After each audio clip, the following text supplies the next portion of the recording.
আমাদেরকে একটা জিনিস বানানো শেখাবো।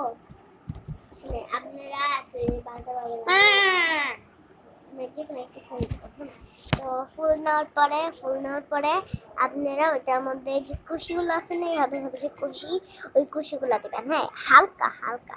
তো হালকা দেওয়ার পরে আপনারা ওইটাকে কিছুক্ষণ মিক্স করবেন। তারপরে ফ্রিজে রাখবেন। তারপর ফ্রিজে রাখার পরে বরফ হয়ে যাবে। তারপরে বরফ হওয়ার পরে আপনারা দেখবেন কি ফুলটা এত তো এর জন্য আপনাদের কিন্তু বেশিক্ষণ লাগবে না, আমি বানাচ্ছি। আর একটু পানি দিয়ে তারপর ফ্রিজে রাখবেন। ফ্রিজে রাখার পরে পানিতে ফ্রিজে রাখবেন। ফ্রিজে রাখার পরে আপনারা দেখবেন অনেক সুন্দর হয়, সুন্দর বড়। কিন্তু আমার তো ভরপুর গলে যায়।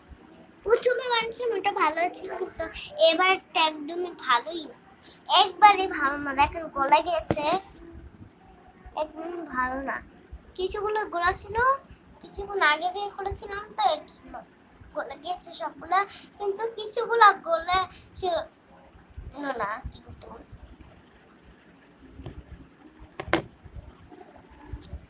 আপনারা করতে পারেন, তাও আপনাদের তাও হতো, তাহলে কিন্তু একটা বড় হয়ে যাবে। আজকের জন্য এইটুকুই, টাটা।